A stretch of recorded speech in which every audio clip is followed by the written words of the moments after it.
Say it right. You are watching Talking Hardcore with George and Scott. All right, we have a new intro. This is Talking Hardcore, the podcast for people who love hardcore history. We can skip the boring to the interesting stuff. Worst person in the world in history. Genghis Khan. No. Say it right. I am Scott. Much better. Do me a favor.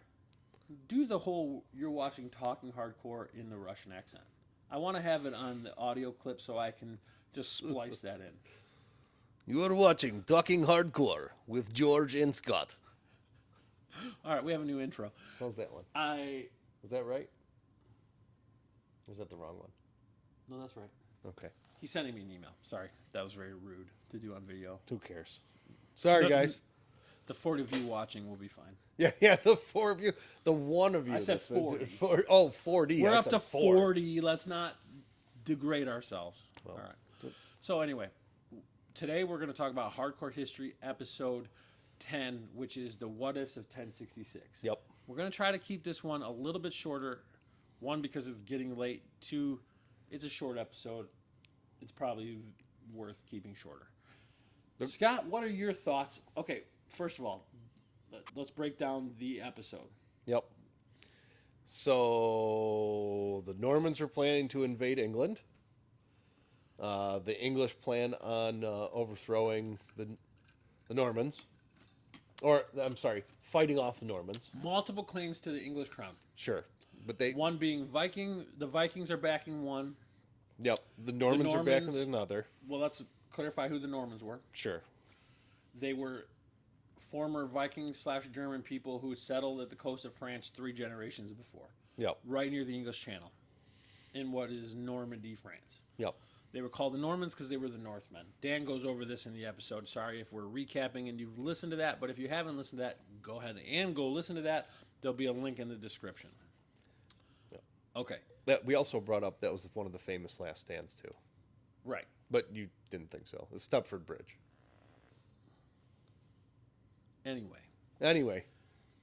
So the reason this is interesting discussion is because in 1066, William the Bastard, who became to history now known as William the Conqueror, defeats the King of England and becomes the King of England. And his family still rules England technically right now. Yep. His descendants. No, it makes more sense. Yeah, so it's quite a big deal. Yeah. I got history. So Dan does all these what ifs, like look at all these times where it could have easily went another way. Where one thing flips and something else totally happens. Yep. Which I think is fascinating. Right? So to me, the interesting discussion is if William the Conqueror does not conquer England. Yep. Who runs England? Does America happen? Oh, probably. Is it English? So like our culture, our common law, what makes us us is predominantly English. It's like we took mostly English and then added the best parts from all over these other countries. Or the Roman system. No, but our system's basically our culture is English. Okay. Our culture's English. But we still have some of the and like I said, we take the best parts of all the other cultures. Yeah. But Dan's brought this up too, like how we fight. We're punchers. We're not boxers. Right. So do I still think we'd be punchers? 100%. No. I'd still think we'd be punchers. I'm saying, does America even happen? Yes. You think yes? Yeah, 100%. Would we be English based? Would we be speaking English right now, or would we be speaking French? Would we be speaking Swedish, Spanish, or maybe Norwegian? Oh. The Vikings were very close. The Danish were very close to winning in 1066. They could have easily won in 1066, right? They could have been. So the scenario there that works is if the Vikings, if the King of England made the decision to wait out the weather and fight William the Bastard and then go fight the Vikings, maybe he was be so depleted from fighting William and his troops that he then lost to the Vikings, and then the Vikings ruled England for longer. Yeah, but that decision was made for him. So No, he made it. He made the decision to run up the coast and fight the Vikings, and hoping that the weather stayed bad so William couldn't land. but he didn't have a choice. No, he did. He didn't because the Vikings were already invading from the north. Yes, but the so point he was didn't have a choice. He did. had to go. No, he didn't. He had He to. could have let those Vikings run around up there and hope the natives could slow him down. People have done that. In fact, the English have done that, right? The Vikings have been doing that forever. Yeah, but They had been doing that forever. he was getting reports that they were falling and they were falling fast, Sure. and they were marching on his position. Like and they But were if he coming to him waited- anyway. But if he waited and beat William, then maybe he beats the Vikings instead of making those 2 long runs. Maybe. So he ran. So let's do a quick synopsis here. You have the King of England. What was his name? Crap. Anyway, we just listened to that episode, and I still can't remember because I'm bad with names. The King of England is down by the Channel, waiting in London for William, who he knows is trying to cross the English Channel with his troops to come make his claim to the crown.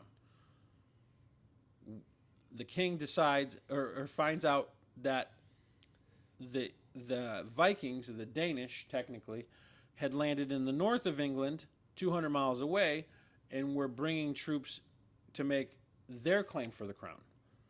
And he makes the decision to hope the weather stays bad on the Channel, and so William can't cross, and run north, literally run, with his troops to go fight the Vikings.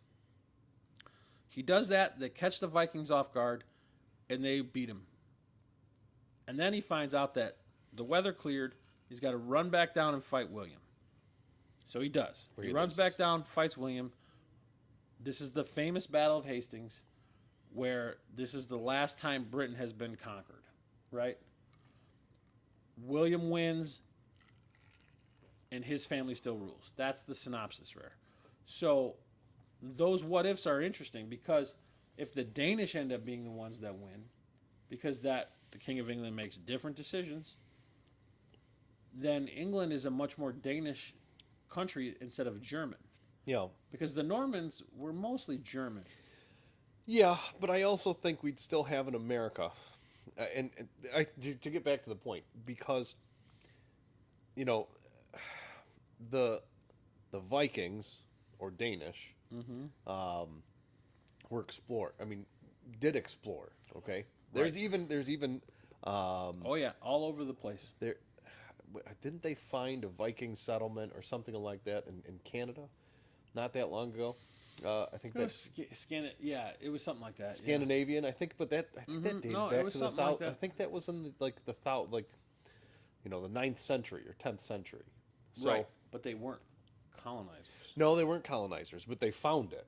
It doesn't Yeah, matter. but I'm saying, would America be America? And I think the answer is probably no. no, it'd be Like you different. said, we might be speaking Spanish, or we might be speaking Danish. Or we might be speaking French. Let's hear it. I don't know. I'm not doing the French accent. Don't lie to me. Don't lie to me. What do you want me to do, Pepe Le Pew? Yes, No. that's exactly what I was gonna say. I'm not Oui, doing- oui. No, That's all I gotta say. Come on, you can do it. I'm If not I give doing you a oui, oui, you know you can I'm come not up doing with it. So anyway, it. If you people want Scott to make a video where he only speaks in Russian, French, Italian, accents. and Spanish. if you will give us on YouTube 10 likes on YouTube, we'll do a whole episode where Scott speaks in accents. No, pick an accent. They'd have to pick. Oh, an okay. accent. So 5 comments picking one accent. Sure. Scott will do a whole episode speaking in accent. Okay. 10 likes, he'll speak the whole episode in multiple accents. We got to challenge him. I don't want him to coast. I feel like he's coasting. I'm good with the I Russian. feel like you're coasting. You know why? That's coasting. No, I've heard your other accents. You can do them. Cut it out. you don't understand this, George. Yes, you stop being lazy. This You is can do not it. how this works. That's pretty good German, right? I can't do the German. This is the German. That's a good one. You work with the Germans. Now you practice on your French. You eat the white You've sausage. got till next some episode pretzels. to come back with some French accent. in the breakfast beer. Listen, I told you. You're the color guy. You got to come up with the interesting accents and stuff. Okay. Anyway. So 1066, what's your best what if? What is the scenario that pops into your mind that's interesting about the Battle of Hastings and historically what could happen? Vikings win. Let's just say the Vikings win. The Saxons win. No. Vikings and Saxons are two different groups. The Angles. Saxons were already rulers in Britain. Oh, okay. Because they were the Germans that came over 200 years before, the or Saxons 300 years win. before. How's that? So that means Britain stays pretty Anglo-Saxon. German and more Scandinavian than anything, but probably pretty much the same as they were with the Normans, because so the Norman people were pretty close to the Saxons. The people who went and settled over there were probably a little bit more Scandinavian than the Saxons were, because the Saxons had been in Britain longer. Yep. But What I know about British history, I know because I read this author, Bernard. Nipperdalling? No, it's Cumberbach or Cumberland. Can you look it up? My phone's recording this. Okay. Who am I looking at? So it's the author of the Stark series, Bernard Cornwell. Bernard Cornwell. I got it. Okay. He wrote the Uther series and the Arthur series. He does historical fiction, and he did these Uther series, which actually they've made a short series about on TV. But it's literally the history of the fight with between the Anglos and the Scandinavians before 1066. Okay. Very interesting. And basically, that's where I know mostly what I know about English history is from that time period, because Bernard Cornwell, he actually studies the history, works all the real history into his stories, and then just makes up a main character who's like a side character to the plot. Okay. Fascinating way to learn history. I love it. It makes history even more interesting, right, when you can learn it that way. So I recommend those series, the Uther series or something like that. Very good. Okay, so what ifs? So if they stay Viking, Scandinavian, you think they're more likely to be doing what like the Vikings were doing? Quite possibly. But they Maybe kinda, not colonized. So they kind of look at 1066 as the end of the Viking era. Yep. So like 1066, the Normans win. You kind of look at it as the Viking exploration era is over. It's winding down. They start becoming more civilized. Yep. But what if they stayed more Danish and Swedish then? Less don't know. Christian. I can't answer that. I mean, So the Normans. I would rather do a different what if. What's your what if? What? Bombs away. You know what I'm going to say. I don't. 100% you know what I'm going to say. I don't. This has nothing to do with 1066. But that's what we're talking about this episode. I know. But You just want to jump the rails? Hey, if we're talking about what ifs, All let's right, talk jump the about a shark. different what if. Okay, jump the shark. What if? What if the U.S. and Russia and the USSR go at it after the Germans were defeated in World War II? We already talked about this 3 times. We're not talking about this again. Come on. Not this episode. No, alternative veto. history. Veto. This is what ifs of 1066. Okay. We'll end this episode. If you don't have I really any don't more- have anything more to add to it. Okay. I don't know what to say. All right, I let's mean, talk about one thing that I want to talk about. Then we'll end this. Okay. But the people. This is what's interesting about 1066. Yeah. The people that conquered, that won that war, the Battle of Hastings. Those people. Their relatives are still dukes and duchesses and kings and queens in England. Yep. Okay. They won a battle that bought their family 1,000 years of titles Or more. It's still going. so far. Yeah. That's why that's fascinating. There's not a lot of other battles that we can point to that say this one thing is what did that. Depends how how long the House of Saud stands. Good point. But already we know 1,000 years for this one. That's pretty crazy. Sure. So my wife's Well, wait a minute. You can look at the Vatican. I mean, that's not one family, That's but the difference, right? you can still say the Vatican's still around, and that's Right, been but 2,000 years. That's so different than one family and the one group of people who you can tie to that. There's always an influx of new blood into the Vatican, right? There is not. I mean, it's just different. How long right? did the czars make it? Well, the funny thing is they were related to the frickin' British. I know. Well, they were all intermingled, but they all Right. intermarried. And the czars were only a couple hundred years. Was it only a couple hundred? Yes, because they had to overthrow the Mongols, and they couldn't do that until they actually had not the Mongols, the steppe peoples. Yeah. They couldn't do that until they had good gunpowder and good firearms, and that's when they were finally able to overcome the advantages that the steppe people had. And so that was in the 1600s when China and Russia, and actually, they just talked about that in the Hardcore Addendum episode that I just listened to. The steppe peoples really were able to be what they were until China and Russia both were sophisticated enough with gunpowder to overcome their archery and horse advantages. Okay, so the next 1600s. one. What about the Japanese? No, nowhere near 1,000 years. No? I mean, they had the shoguns, they had... Yeah, but it was not one family. Well, you could say one family in power in Not some even sort close, of power though, but not even close. Historically, not that I can. Then, as far as I know, based on what I know of history, no, I can't think of another one. I'm sure there are. Probably you go back to the Assyrians or the Egyptians. Maybe that might be the one, right? Maybe the Egyptians. They probably had some families that were in charge for that long, Or longer. If you look at Cleopatra, right? She was the last descendant that we know of Ptolemy, who was probably related to Alexander the Great. Yeah. But that's only 200 years. Yeah. These effers in freaking England are 1,000 years down the road. Now, but to now be they're fair, more- they're not rulers. They're more anymore. of a ceremonial position. Here's another what if I'd love.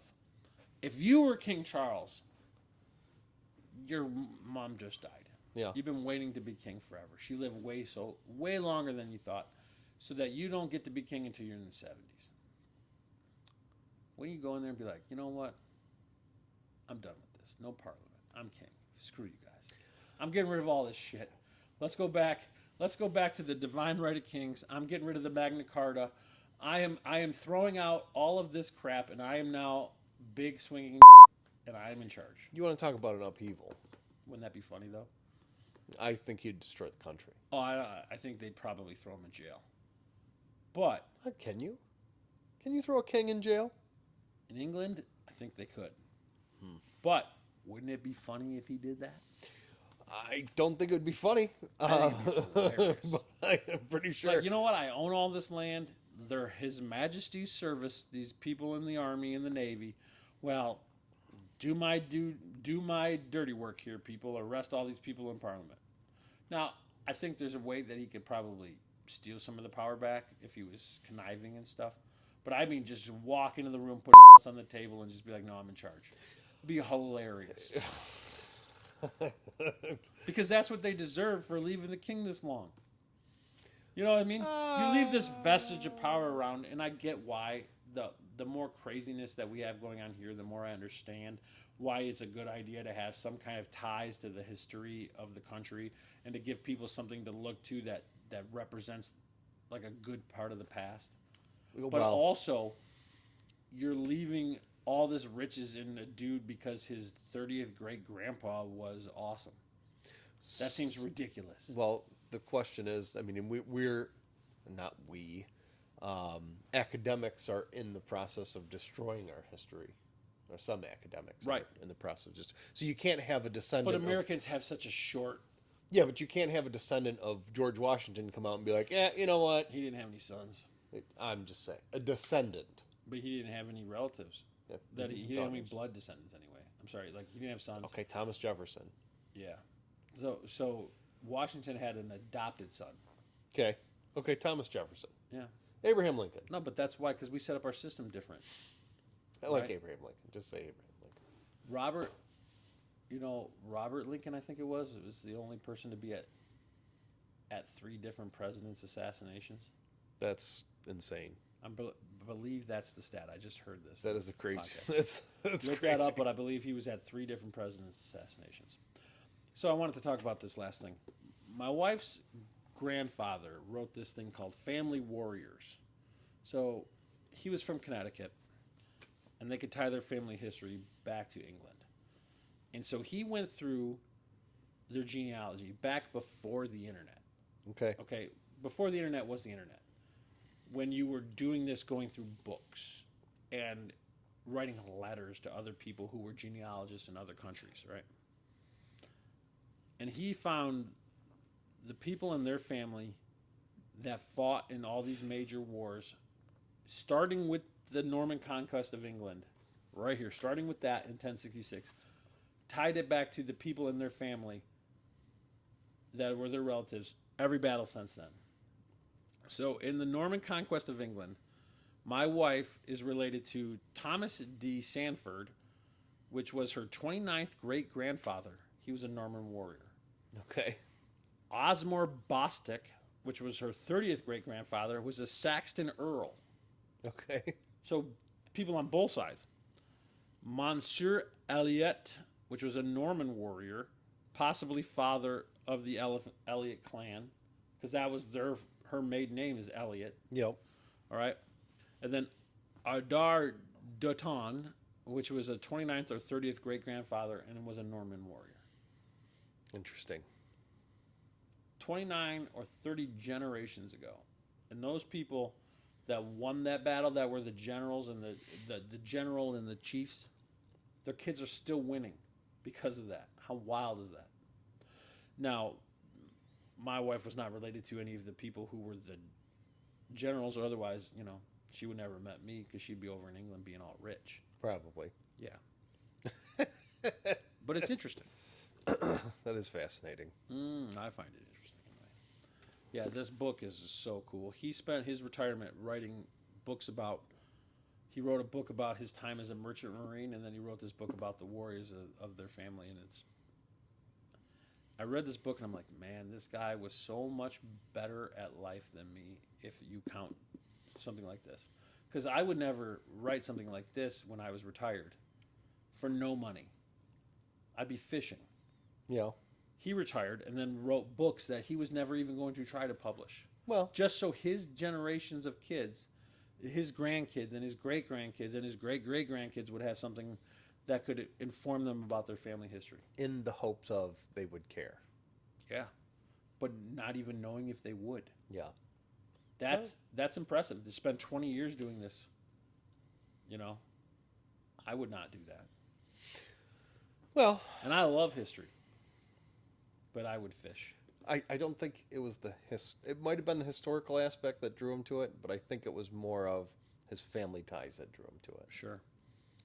And well, I guess you could say that is a historical aspect, but I think it was It more makes like, it more personal. yeah, where did we come from? What's going, I don't have anything cool like this for my family. I don't either. Yep, we're Nope. mutts. Anyway, what ifs of 1066? If you have a more interesting what if that you would like to talk about, go to the Discord channel, the link in the description. There's a Talking Hardcore chat. Please mention it in there, and we'd be happy to have a discussion about it. I find it interesting, but next episode we're doing is Winston Churchill. Oh, yeah, there you go. The next episode we're doing of Hardcore History is about Winston Churchill. Thoughts on Churchill? I cannot wait for. Winston Churchill is fascinating, and it's going to make a great topic. Is that episode 17 now? No. 18? Literally 11. We just did No. 10. Ours. Ours will be, we just did 15. We have the interview. 16. Also coming out soon is an interview. Actually, it might have came out just before this. I'm not sure how the timing-wise is going to work out, but maybe just came out right before this. We did an interview with writer and evolutionary psychologist Paula Wright. If you haven't seen that, please check it out. Or if it's not out yet, please look for it. I don't know how timing-wise is going to work out. But thanks for watching. If you're on YouTube, please like and subscribe. If you're on iTunes or Spotify, just give us a 5-star rating if you enjoyed this. Yep. Thanks. Have a good day.